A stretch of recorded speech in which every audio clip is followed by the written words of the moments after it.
Hola jóvenes, buenas tardes. Doctor, buenas tardes. Se escucha normalmente y la pantalla igual está compartida.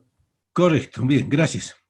De principio, bien, entonces, buenas tardes y quiero comunicarles de que el texto, yo creo que hasta el día lunes ya va a estar siendo editado para que ustedes puedan complementar de acuerdo al avance de asignatura y puedan complementar en el texto.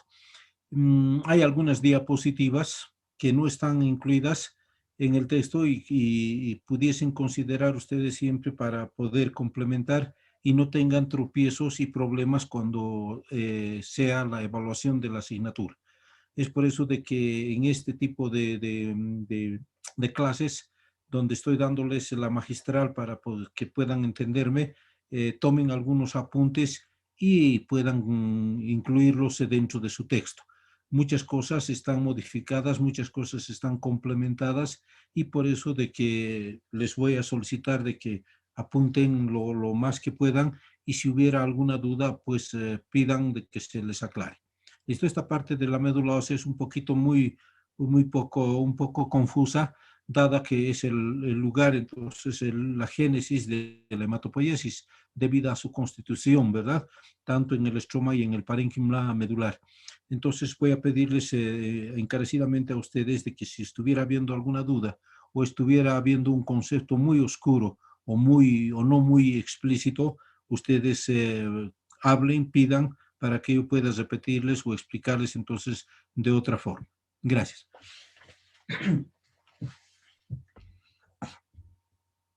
Bien, jóvenes, entonces vamos a continuar con el avance de asignatura y me estoy refiriendo a lo que es la médula ósea. Ustedes muy bien saben, con el avance de lo que han hecho en anatomía microscópica, histología y también en la parte de la anatomía macroscópica, han podido entonces verificar entonces la presencia del tejido medular, ¿verdad? Dentro del canal medular de los tejidos, o perdón, de los huesos largos, de los cortos y de los planos o anchos. Entonces, esta proporción siempre va a estar entonces supeditada a la cantidad, al tamaño entonces del canal medular y la proporción entonces que va a existir de la médula ósea también está supeditada a la cantidad entonces de tejido hematopoyético activo. Cuando yo hablo de tejido hematopoyéticamente activo me estoy refiriendo a la médula ósea roja y la médula ósea amarilla que va a cumplir una función entonces posterior cuando la primera, es decir, cuando la médula ósea roja disminuye en su producción. Entonces la médula ósea hace una reversión de su función y cumple una función de hematopoiesis. Pero eso es muy raras veces, dado de que la célula ha cumplido ya una función, se ha llenado de grasa y vienen a formar los adipocitos y que son parte constitutiva de la médula ósea amarilla. Entonces iremos avanzando lo que es médula ósea y con esos conceptos previos nos adentramos un poquito más a este estudio. Tenemos que partir entonces del origen embriológico de la médula ósea. Muy bien saben ustedes de que el tejido óseo se va a formar en una determinada semana de formación del embrión. Y como saben ustedes muy bien, ¿no?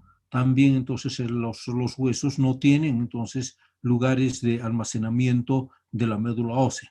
Para ello entonces el tejido vascular a través de la célula que es el hemangioblasto va a formar, va a horadar, va a perforar, va a ser entonces una especie de canal dentro del tejido óseo que está compacto para formar recién el canal medular y a través del cual entonces van a discurrir los vasos venosos, sanguíneos, capilares y donde se va a almacenar todo lo que es el estroma y lo que es el parénquima medular.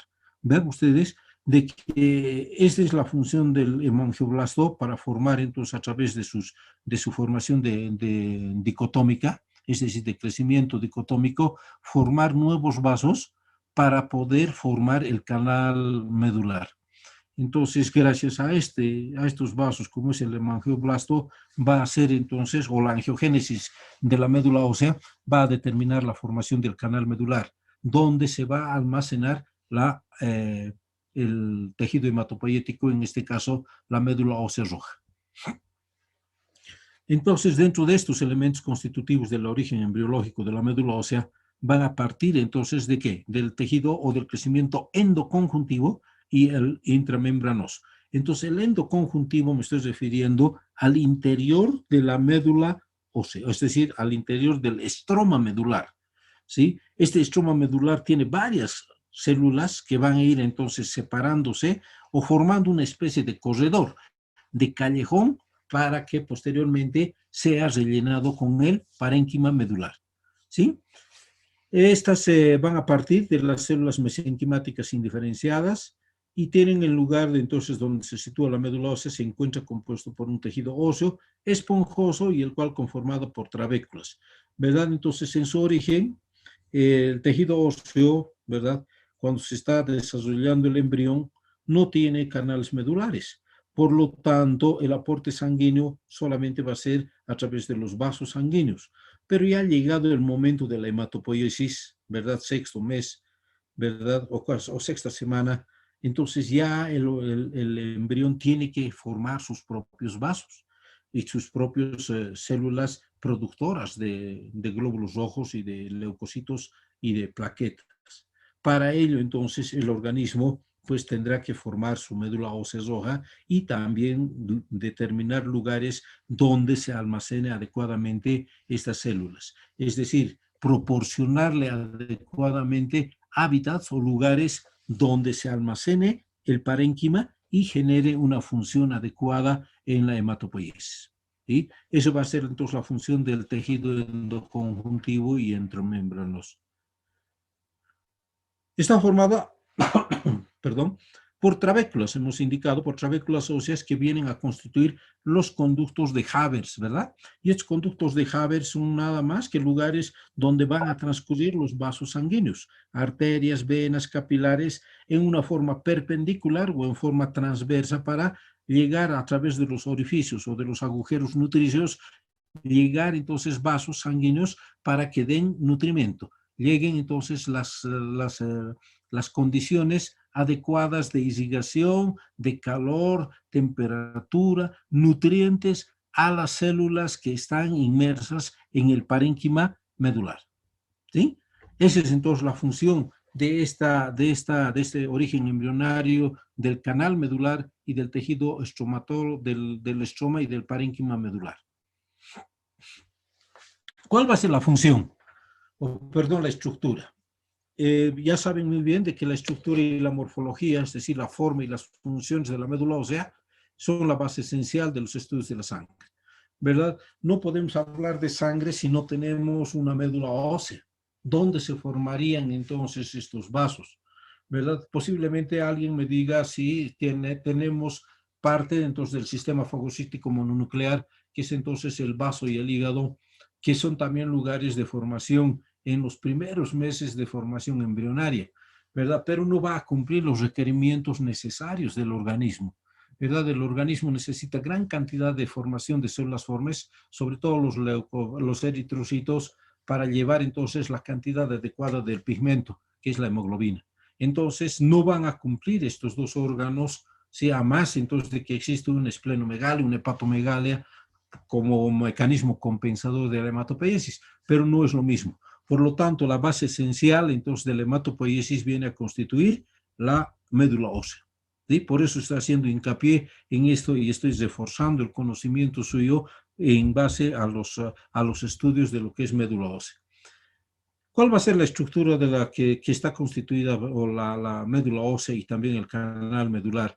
Es una delicada red de vasos y nervios, ¿verdad? Donde necesita aportes y sensibilidad también entonces, ¿verdad? Y estos nervios y estos vasoreceptores son los encargados, ¿verdad? Entonces de hacer de que la médula ósea perciba las variaciones de presión y las variaciones de calor, ¿sí? Si existe una disminución de calor, posiblemente, entonces a través de los vasos sanguíneos, la disminución del riego sanguíneo y de la presión barométrica, por decirles, de los vasoreceptores, cuando existan modificaciones de la presión barométrica en la altura o en el llano o por debajo del nivel del mar.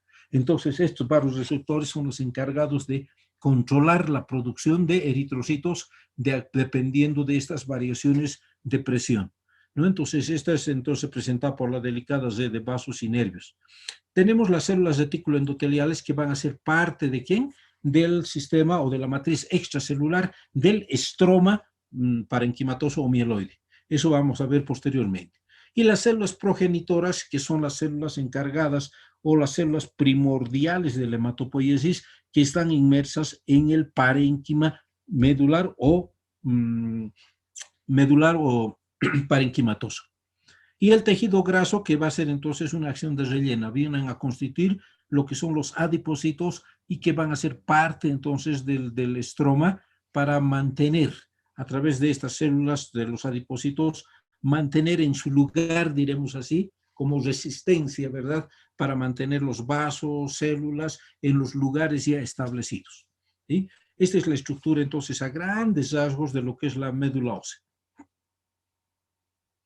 La composición, ya saben ustedes, de que va a tener dos elementos entonces la médula ósea. Les había hablado ya bien, dos zonas bien diferenciadas. Uno que es el estroma mieloide, ¿verdad? El estroma mieloide, y el otro que es el parénquima mieloide. ¿Sí? Parénquima, el estroma mieloide y el parénquima mieloide, no se olviden. Y estas terminaciones mieloides, ¿sí? Se debe a que la médula ósea va a producirse células sanguíneas a partir de las células madre multipotentes, ¿no? Entonces el estroma va a ser el soporte, donde va a estar inmerso el parénquima mieloide. El parénquima mieloide está formada por células madres multipotentes, que van a originarnos células precursoras, ¿sí? Y células maduras. ¿Estamos bien?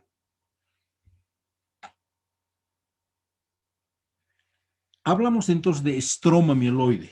El estroma mieloide va a ser denominado también como compartimiento vascular.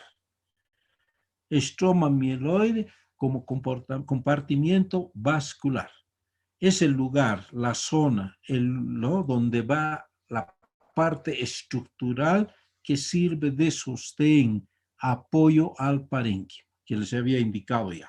¿Sí? Está inmerso entonces en el estroma mieloide el elemento importante de la hematopoiesis, que es el parénquima mieloide. ¿Sí? El estroma va a originarse a partir de ¿quién? De la intervención de vasos sanguíneos que van a atravesar el periósteo del hueso en formación. Ya habíamos indicado a partir de dónde, de los orificios, de los agujeros nutricios del periósteo y del hueso para llegar a la médula. Eso va a ser parte entonces del estroma medular o del estroma mieloide. Al comienzo, el hueso no presenta ninguna vascularización. En su diáfisis es necesario que el tejido sanguíneo tenga una fuente vascular para poder desarrollarse, como les había indicado, ¿verdad? Que necesita entonces alimento, cuidados necesarios. Es como una madre con su niño, ¿verdad? Le da entonces protección desde que nace hasta que va a ser viejo. ¿Sí? Lo mismo sucede entonces con la médula ósea. A través de las células totipotenciales, pluripotenciales, las stem cell son las encargadas de hacer de que las células cumplan una función. Esta función de estas células están realizadas gracias a la protección que nos está brindando, ¿quién? El estroma mieloide. ¿A través de quién? Del compartimiento vascular. ¿Vean? Entonces es necesario este compartimiento vascular. Y las ramas de las arterias van a ingresar a nivel de la diáfisis, en lugar medial del hueso, van a comenzar a formar una red de vasos alrededor del hueso y se van a ir anastomosando o uniendo. Es decir, forman una red llena entonces de vasos para proporcionar gran cantidad entonces de flujo sanguíneo y calor sobre todo, ¿no? Este es entonces, dense cuenta, este es el corte sagital y transversal del tejido óseo. Y tenemos en forma paralela, tenemos capilares, tenemos vasos sanguíneos, arterias, venas, capilares, y tenemos esta porción central que es el estroma, donde va a estar entonces inmerso, ¿quién? Pues el parénquima mieloide. Y la porción central, mieloide. Esta porción entonces periférica está representada por ¿quién? Por los conductos de Haber, ¿verdad? Todo lo que es el estroma y todo donde están inmersos los osteoblastos, los osteoclastos, los osteocitos, que son los precursores del tejido óseo. ¿Mm? Entonces, a través de estos orificios, entonces de estos agujeros nutricios van a incluir o van a estar introduciéndose lo que son entonces las venas, arterias y lo que son entonces las terminaciones nerviosas. ¿Sí?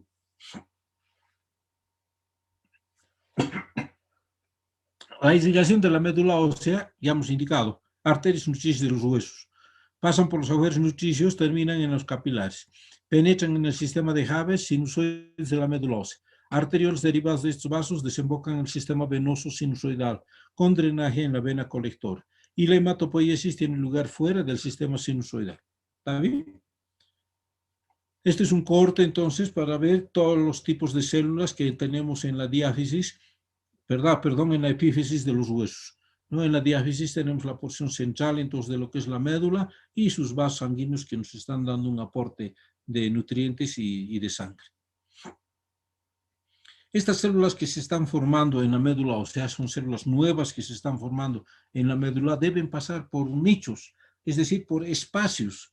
Y estos espacios que se encuentran inmersos entonces en el estroma se denominan sinusoides. Estos sinusoides no son nada más que espacios comprendidos entre célula y célula. Estas células van a formar entonces una especie de lagos, diremos así, rodeadas por células endoteliales. Células endoteliales que en el momento entonces de discutir o de pasar de un estado, ¿sí?, inmaduro de una célula progenitora hematopoiética hacia el torrente circulatorio, estos sinusoides, estos espacios van a cumplir una función de sedazo, de coladera, ¿de qué les digo? De tapiz, de tamiz, para que retenga todas las células que están con núcleo, las células que están con mitocondrias, las células que están con reticulocito. Eso se queda hasta que comiencen a perder todo. Y alguna célula que ha pasado tiene que perder en ese transcurrir, entonces sus células, su núcleo, sus organelos citoplasmáticos. Entonces los sinusoides del estroma medular son muy importantes para la depuración de las células inmaduras a células maduras. Esa va a ser su función. Entonces aquí dice de que el tamiz representado por los sinusoides va a tener un papel importante, que es el de expulsar el núcleo del eritroblasto. Elimina las inclusiones intracelulares. Desde las células adiposas a los sinusoides se extienden las células reticulares, planas, que sirven como centro de células hematopoiéticas o islotes sanguíneos. Y las células plasmáticas se hallan en contacto con la pared sinusoidal. Tenemos que tener, ¿verdad?, entonces dentro de los sinusoides no solo las células endoteliales, sino que tenemos que tener células plasmáticas que van a cumplir una función muy importante, que es la de fagocitar.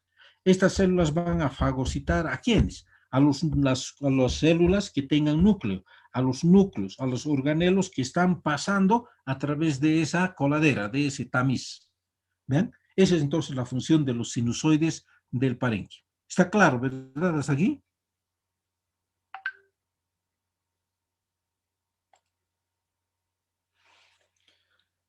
La inervación de la médula ósea, ya saben, es extensa debido entonces a la cantidad también de tejido óseo que tenemos, también entonces a los lugares donde se forman, entonces donde hay hematopoiesis, también tiene que existir una buena inervación. Y están cercas a los islotes. Vamos a hablar de los islotes sanguíneos, ¿verdad? Los islotes sanguíneos que son los precursores pues de la hematopoiesis. Vamos a hablar entonces, cuando hablemos eritropoiesis y hematopoiesis, la importancia de estos islotes sanguíneos, pero vayan ya tomando en cuenta desde esta parte.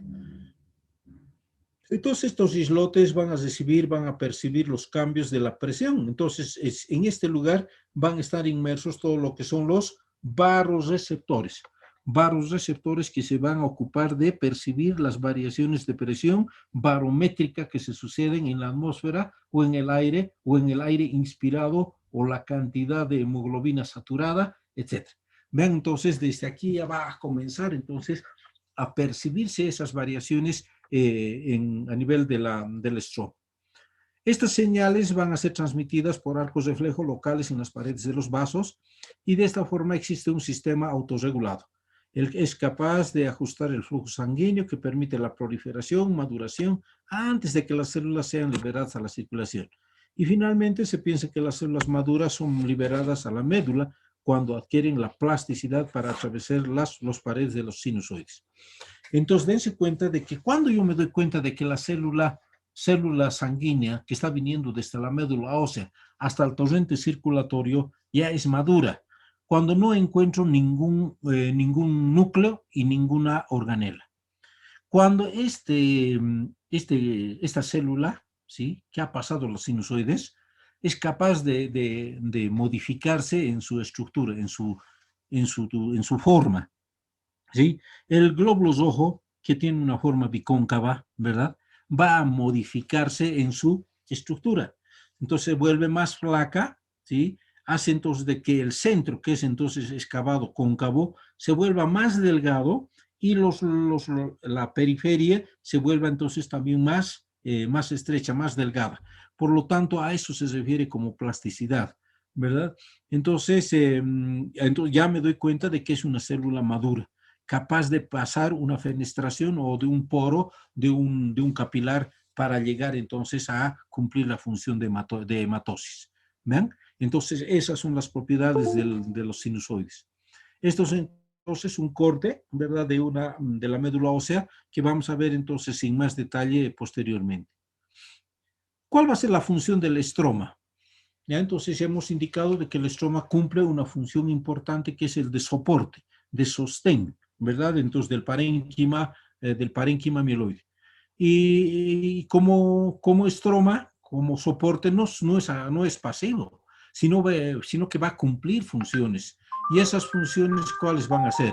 Uno va a ser de producir la matriz extracelular y la producción de citoquinas, ¿sí? Producción de matriz extracelular y la producción de citoquinas. Esa es una función primordial, principal del estroma. ¿Por qué producir entonces la matriz extracelular? Porque tiene que almacenar, tiene que agasar al parénquima, tiene que mantenerlo en su lugar, ¿sí? Esa es entonces la función del estroma mieloide, ¿sí? ¿Y cuál es la composición de la matriz extracelular? Pues está formada por laminina, fibronectina, colágeno, glucosaminoglucanos, moléculas de adhesión, ¿verdad? Y dentro de estas moléculas vamos a encontrar a las selectinas, las integrinas, las sialomucinas, etc. Todas van a cumplir una función importante de mantener, de gelatina, diremos así, de pegamento, diremos así, del parénquima con el estroma. Y la producción de citoquinas. Entonces, no se olviden de que estamos hablando de sinusoides y que están llenas de fagocitos y también de células plasmóticas o de monocitos. Estas células son las encargadas de generar gran cantidad de citoquina con una finalidad, ¿verdad?, de mantenernos entonces libres de un proceso inflamatorio, ¿sí? Entonces son sustancias biológicas que influyen de una manera autócrina o parácrina o endocrina. ¿Por qué digo entonces qué función o cómo actúan entonces las citoquinas en el organismo? Cumplen una función autócrina. ¿Qué significa eso de autócrina? Cuando la misma célula se autoestimula por las sustancias que está liberando. Eso es una función autócrina. ¿Cuándo es una función parácrina? Cuando una célula produce una citoquina que va a ir a actuar ¿dónde? Sobre otra célula, ¿sí?, a distancia. Entonces ya estamos hablando de una sustancia paráquina. Y finalmente una función endocrina, cuando una célula va a producir una sustancia, pero que va a ir a actuar en la distancia, es decir, en otro lugar. Entonces esa es una función ya endocrina, ¿sí? Y sobre ese comportamiento, todo ello, una función autócrina, parácrina, endocrina, tiene que ser sobre la funcionalidad celular, es decir, sobre la cinética, sobre la dinámica celular, ¿sí? A eso se refiere entonces como esta producción de citoquinas. Entonces, tiene que autoestimular, ¿sí?, con una función, para mantener la función de qué. ¿Y cuál es la cinética celular? No se olviden de que la cinética celular es un recuerdo de la biología molecular, ¿sí?, de la biología celular. Tiene 4 funciones, ¿verdad? Una función entonces de mitosis, meiosis, de reposo y de senescencia. Entonces, cada una de esas células tiene esas funciones dependiendo entonces del lugar y del horario entonces que está teniendo la célula.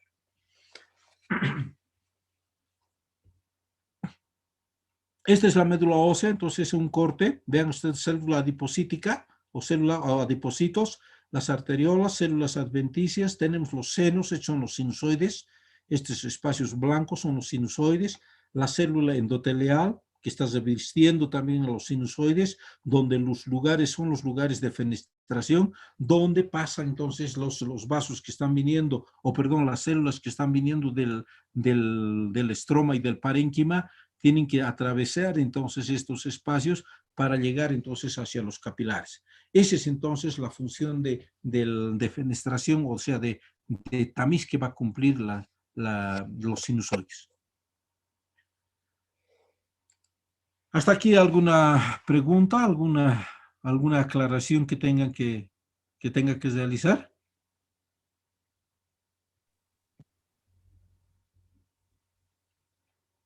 ¿Nada? Bien, entonces les hago una pregunta a ustedes. ¿Con qué otro nombre se conoce al estroma mieloide?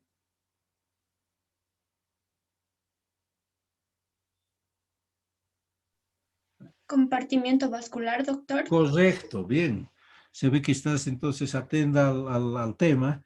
Entonces, eso es muy importante, ¿verdad? Para que puedas entonces correlacionar, porque si no te vas a perder. Yo estoy hablando como un loro aquí y ustedes lamentablemente no sé si estarán atendiendo, no sé si estarán en la clase, no sé si estarán tomando su cafecito o su té o se han salido, etc. Bueno, pero eso ya es problema muy personal. ¿Verdad? Entonces estamos aquí y te felicito entonces por haber entonces estado y estás entonces en la clase. Vamos a referirnos al parénquima mieloide, ¿verdad? El parénquima mieloide, ¿qué es el parénquima mieloide? Es el compartimiento hematopoyéticamente activa. Entonces, cuando yo les digo, ¿dónde se realiza la hematopoiesis y la eritropoiesis? ¿En qué compartimento? Hematopoyético. ¿Y qué parte de la médula representa al compartimiento hematopoyético? El parénquima mieloide. ¿Bien? Entonces aquí es un juego de palabras que solamente realizo en mis exámenes y pues se aplazan por eso. Entonces, ¿por qué? Porque no están atentos o no están tomando la debida nota. Entonces, ¿qué vamos a hablar del compartimento hematopoyético? Es el lugar de la región de la médula ósea compuesta por las propias células del tejido óseo. ¿Sí? Entonces, el compartimiento hematopoyético está formado por todo lo que son las células troncales hematopoyéticas, las células comprometidas, las células precursoras, las células stem cell, las células madre pluripotentes, multipotentes, comprometidas. ¿Ven? Entonces, todas esas células, es decir, las células que van a originar hijos, descendencia, linaje, son las células que están inmersas en el compartimiento hematopoyético, es decir, en el parénquima mieloide. ¿Está bien? Está claro, ¿verdad? Vamos. Este es un corte entonces de la médula. Vean entonces a grandes corte. Aquí tenemos un corte más próximo.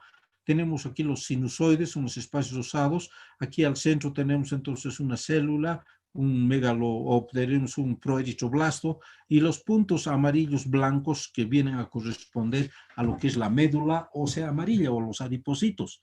Dense cuenta entonces de que en este corte hay mayor cantidad de de médula ósea amarilla y no así tanto entonces la célula o la médula ósea roja. Pero estas células que están inmersas en la médula ósea roja, entonces tienen una función muy determinante.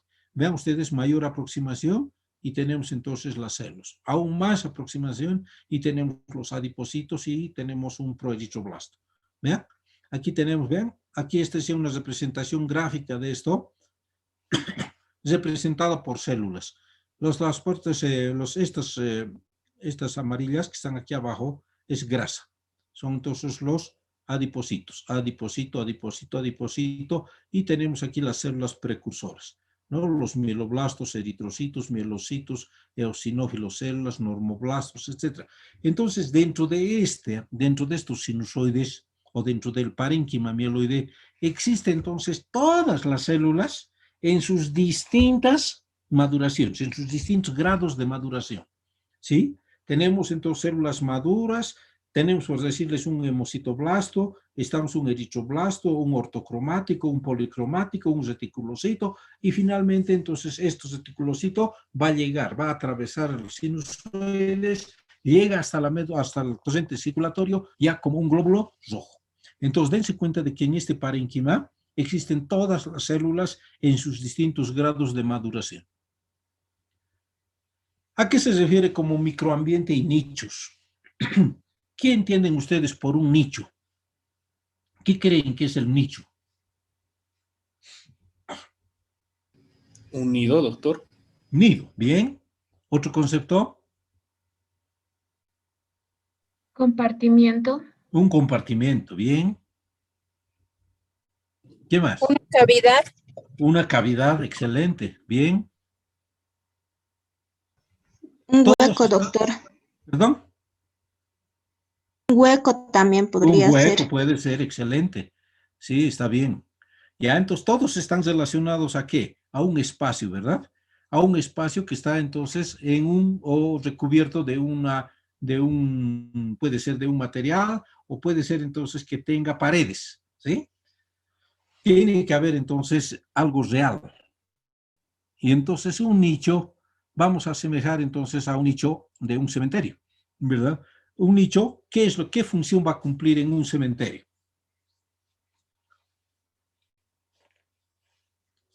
Será ocupado por algo, doctor. Está ocupado por un cuerpo, ¿verdad? Inerte en este caso. Pero vamos a hablar de los nidos y también entonces por decirles, de algunos lugares donde se generan entonces o de donde alberga, donde almacena gente activa, ¿verdad? Entonces los nichos van a ser entonces lugares que brinden un lugar de satisfacción, un ambiente entonces que nos proporcione calidad de vida, una satisfacción para desarrollarnos una determinada función, ¿sí? Entonces, en estos nichos, en estos espacios, huecos, cavidades, etcétera, que ustedes me están nombrando, van a estar inmersos, ¿quiénes? Las células troncales hematopoyéticas. ¿Para qué? Para que reciban nutrientes, calor, flujo sanguíneo. Y cuando hay entonces, o cuando nos proporcionan todos estos alimentos, estas células van a cumplir sus funciones que se les han encomendado. Estos microambientes y estos nichos son que reciben este nombre de microambiente inductivo hematopoyético. ¿Qué significa eso? De que la hematopoiesis en este microambiente está inducido por las características fisiológicas que brinda cada cavidad. ¿Está bien? Se ha entendido, ¿verdad? Esto no está en el texto. Por favor, quisiera que tomen una nota, lo tomen una foto, porque pues lamentablemente el que no ha asistido a clases no tendrá entonces la opción entonces, de contestar estas preguntas si les realizo. Entonces, ¿qué es el microambiente inductivo hematopoyético? Es un término propuesto por estos dos autores, Cruz y Trentin, desde el 67. Y vean ustedes de que su función es un complejo heterogéneo de células. ¿Por qué digo complejo heterogéneo? Porque existen múltiples células, ¿verdad? Aquí tengo multiplicidad de células que van a cumplir entonces una función, ¿sí? ¿Y la de qué es? De mantener y regular el crecimiento de las células troncales hematopoyéticas. ¿Vean? Esa es entonces la función entonces del sinusoides o del nicho o del microambiente inductivo hematopoyético. Este complejo, ¿verdad? Este microambiente inductivo hematopoyético está constituido por dos elementos, una matriz celular y una matriz extracelular. ¿Está bien? Celular y extracelular. Entonces les pregunto, ¿cuál será el microambiente del estroma mieloide?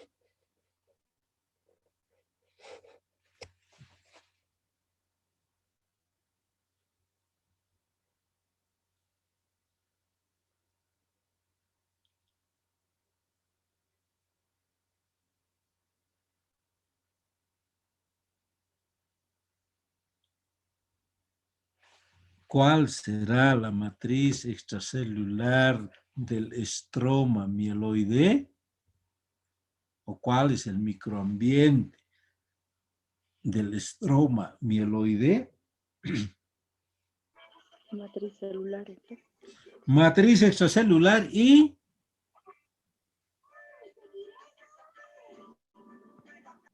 producción de citoquinas. Entonces, dense cuenta de que estos son los lugares que me van a producir células, me van a dar entonces sustancias para proteger la producción de las células, ¿sí?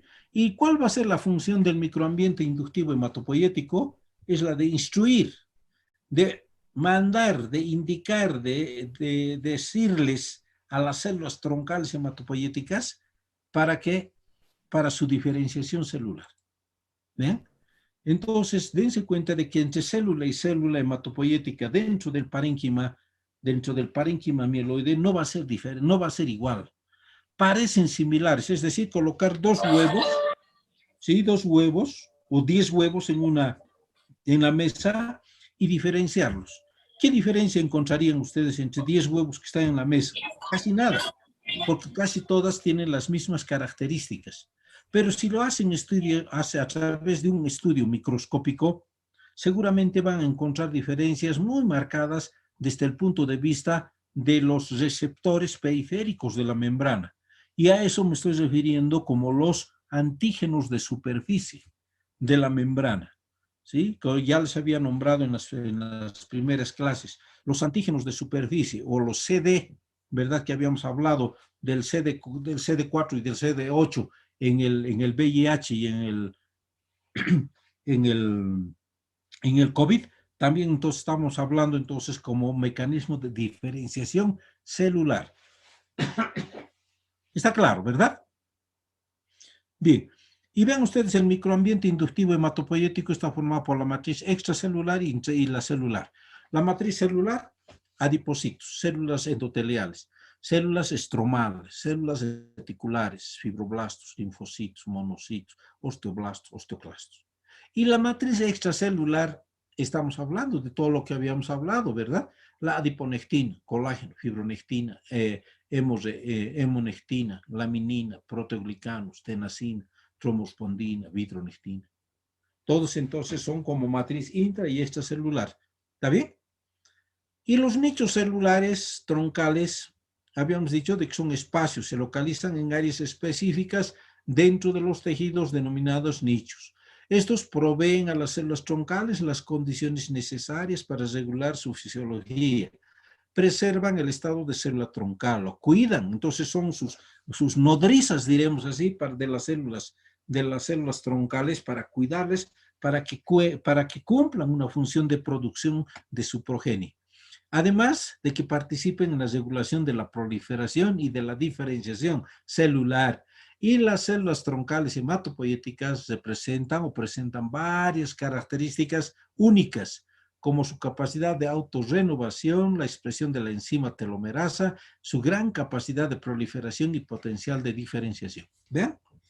Entonces, ¿con qué función cumple el nicho celular sobre las células troncales hematopoyéticas? De protección, de regular, ¿sí? ¿Qué cosa va a regular? La capacidad de autorrenovación. Es decir, de que las células troncales hematopoyéticas tienen que darme células troncales hematopoyéticas hijas. Estas van a tener entonces características diferentes, aunque su estructura anatómica morfológica sea igual, pero la estructura funcional y de ultraestructura va a ser diferente, es decir, del fenotipo. La expresión de la telomerasa, la expresión de la enzima de la telomerasa también entonces se va a modificar. Entonces esto les aclaro con este cuadro. Vean ustedes. Tienen estas características las células troncales hematopoyéticas. 1, alto potencial de diferenciación. Entonces, una célula troncal hematopoyética se va a diferenciar de las células inmaduras con la capacidad de dar origen a muchos tipos celulares. Entonces, cuando yo necesito, por decirles, las células troncales, estas son células troncales hematopoyéticas o células madre. que utilizan entonces en el tratamiento de diversas patologías, ¿verdad? Entonces, ¿por qué se utilizan células madres en diversas patologías? En cardiología, neurología, reumatología, inmunología, etcétera. Entonces, ¿por qué se utiliza? Por su alto contenido o su alto potencial de diferenciación. ¿Sí? Si yo tengo entonces una hemisección medular, si yo tengo entonces una sección de algún nervio y voy a utilizar entonces células madre para reponer la función de esas células que se han perdido, entonces a eso se refiere como potencial de diferenciación. ¿Está bien? Y el potencial de proliferación son capaces de generar mediante divisiones celulares un número elevado de células hijas, ¿sí? Hijas, no se olviden. Entonces, las células madre tienen alto potencial de diferenciación. Las células troncales hematopoieticas tienen un alto potencial de proliferación, porque ya me va a dar células hijas.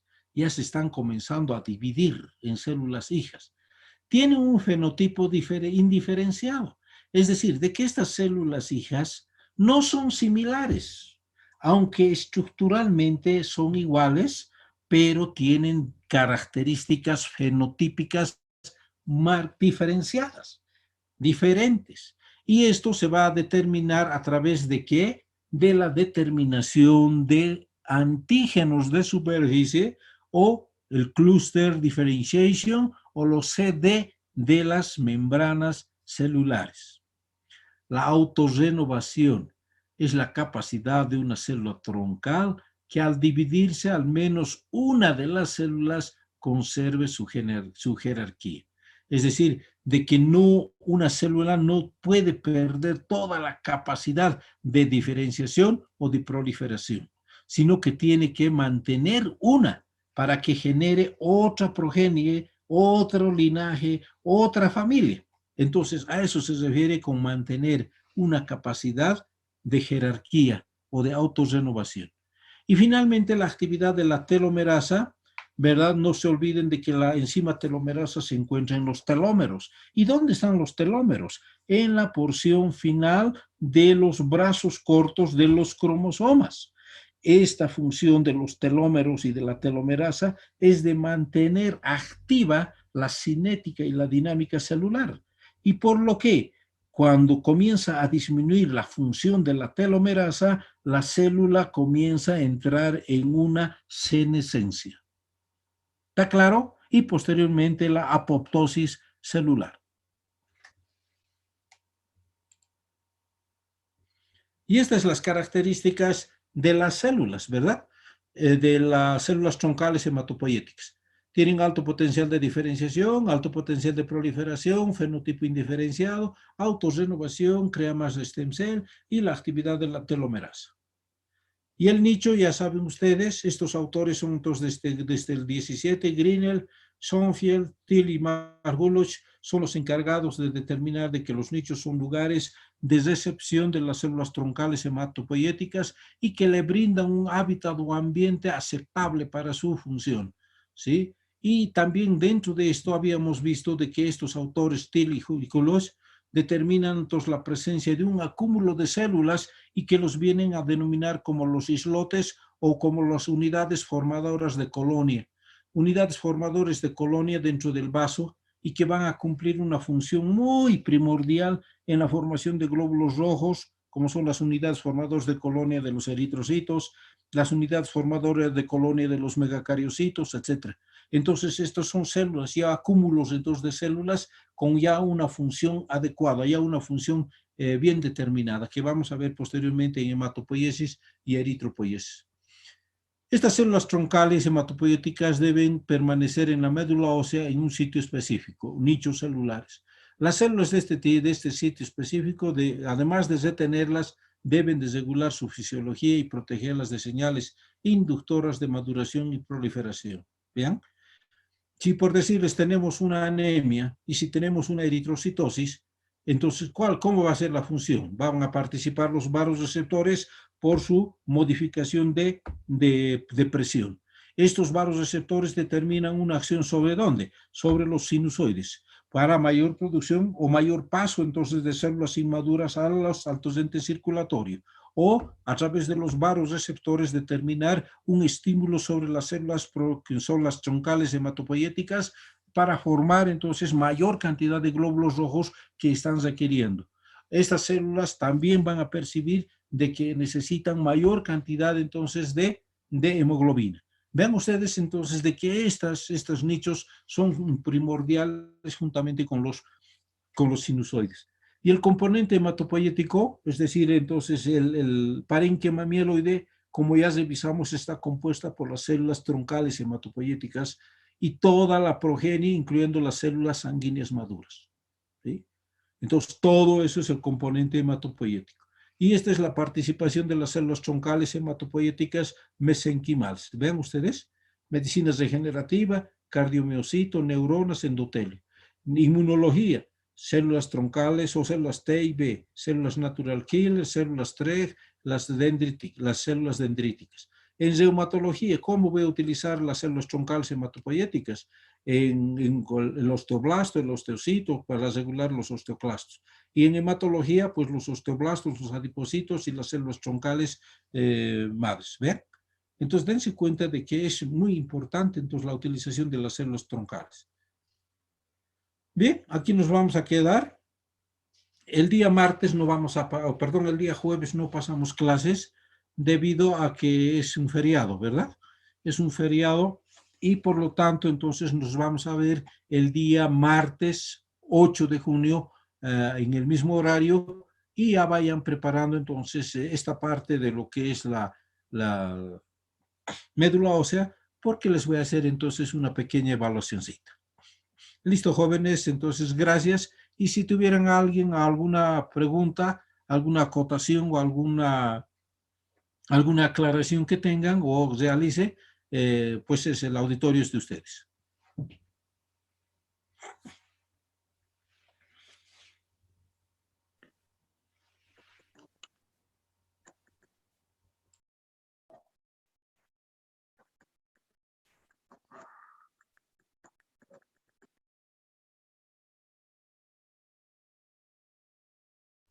Hola. Doctor, una pregunta. Todo? Sí, dígame. ¿La evaluación va a ser de todo lo avanzado hasta ahora o solo de médula ósea?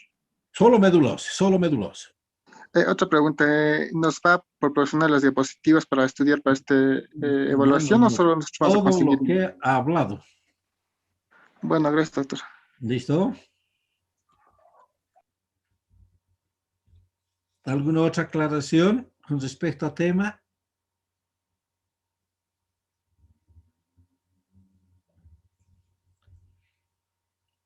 ¿Nada?